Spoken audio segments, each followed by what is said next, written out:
Okay, so everything is all done, everything's added, and this is how it turned out. It smells wonderful. I'm gonna make a bowl. Food's on. Hey there, so we've got a rainy day today, so we are inside doing a little bit of cooking, and what better way to cook some chowder. So today we're starting something new, and it's kind of like a mission that I have decided that I want to do. So I'm going to cook my way through the Tenakee Springs cookbook, and they sell this here at the library, and maybe we'll figure out a way to put a link below that you can order it. I'll give Sterling a little task to learn, link below. And so we are going to start off with cooking the salmon chowder. It's entered in by Lisa Cushman, and it's on page 13 of the well-fed and well-read Tenakee Springs edition of the cookbook. So what we're gonna do first, it's early in the day and I'm just gonna have to go to the store to get a couple things, but they don't open till noon. But the first thing that we're gonna need to do is we're gonna need to cook our salmon.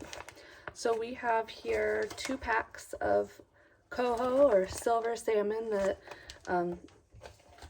Sterling's dad probably caught last summer. And so we're eating through the freezer stock, and I pulled this out the other night, and today I went, I'm gonna make a chowder out of it. So so first we're gonna bake that, and I'll kind of walk you through the steps of just baking it, and we're just gonna do really simple baking, so because we don't want to add too much flavor with the fish to overpower in the soup. And I kind of want to cook the recipes as close to as what people have in the cookbook. Sometimes in Tenakee you have to be a little creative with what is here in town. So let's get started. Okay, so look at that amazing color on that salmon. It's just beautiful. So I have just lightly put a little bit of avocado oil on here, and then lightly seasoned it with salt, pepper, and a little bit of garlic powder. And we're gonna pop this in a 400-degree oven for about 10 minutes, and stay tuned when it comes out. Okay, so I just pulled this out of the oven. I put it in for 10 minutes, and it needed a little bit, it was pretty obvious that it needed a little bit more.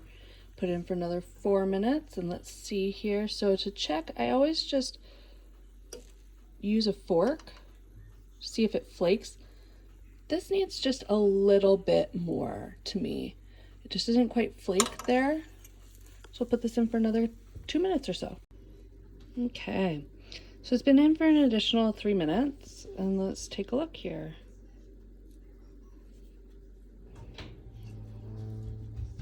That looks like it's flaking really nicely. And you know, normally if you're serving this as a salmon fillet, okay, so it did an additional 3 minutes, and I just checked it here, and it looks like it's flaking nicely, but I'm gonna check it at another thick spot here, and yeah, it just is flaking really nicely. And normally if you are serving this at a dinner as the salmon fillet, oh, gotta love toddlers, then you would maybe not want to shred it apart so much. You would just want to check it just a little bit. But we are going to be breaking this down because it's going in the chowder, so that's perfectly fine. So we have our salmon all cooked up, and now I'm going to gather all of our additional ingredients for the chowder. Okay, so we have all of our additional ingredients here. The only thing that we don't have on the recipe is 3 leaves of fresh basil.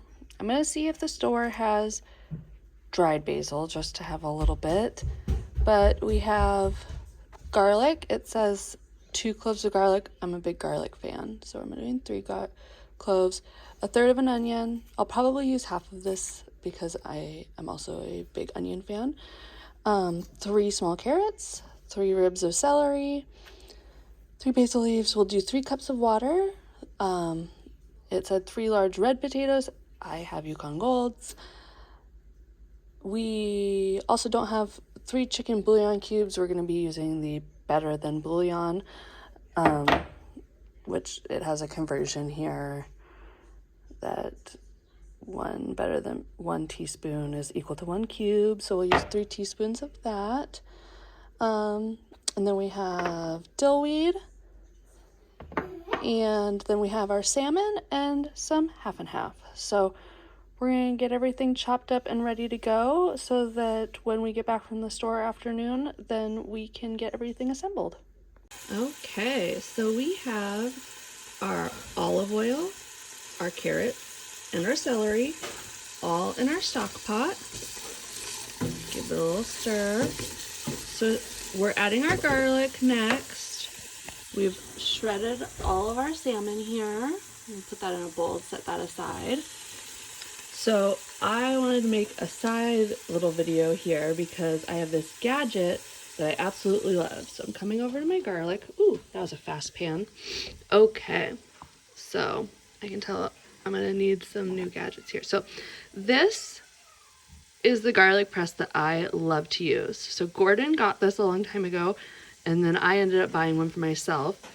This I will make sure to put a link below. We are not affiliated with this at all. You can get these on Amazon, or I've seen them on a lot of different stores. We'll link it with Amazon just because we shop there a lot. I wish I didn't, but I do. And so you just press down and rock back and forth. And look, it's pressed all that garlic straight through here. Then you just use a knife and just scrape that out. This cleans so easy. You don't have to stick your fingers in that other little garlic press. And then you can just like keep pressing all of it at once. Well, not at once, but oh, that one I slipped a little on. But I'm doing this one-handed here. But you just rock back and forth. All the garlic gets pressed right through there. And you just scrape it all out. I bought my sister one of these too because they're just like the best gadget. I think everybody should have gadgets in the kitchen to make life easier. That's my thought. Okay, so now we've added our garlic and our onions. So we are just going to cook this down until the carrots and the onions are soft, it says. And then we'll add in our potatoes, our bouillon, and our water. So I have my 2 cups of flaked salmon here set aside, but as you can see, I still have some left over. I would say that one of the larger ones was probably plenty, but I had already pulled these out, so I baked them both. And what I'm gonna do with the rest of the salmon is make a little bit of a salmon dip, and so I'll show you guys how I do that as well. Okay, so we cooked that until the carrots and onions were soft. Now we've added our 3 cups of water, 3 cubes of bouillon, which was 3 teaspoons of Better Than Bouillon, and our diced up potatoes. So now we are gonna cook these until the potatoes are soft. I am a measure with your heart type of person, so you can make this in any other way, really. So we use the leftover baked salmon. In here we have some minced celery, diced onions, dill relish, mayonnaise, and then I've lightly seasoned it with a little bit of Johnny's seasoning salt and some garlic powder. So we'll mix this all together and I'll show you what it looks like. So we just finished up our salmon spread, and it's kind of like tuna fish, but with salmon. So this you could put on a sandwich, you could eat it with crackers, you could do whatever you want. I'm eating it with some club crackers today, and we'll see how it turned out.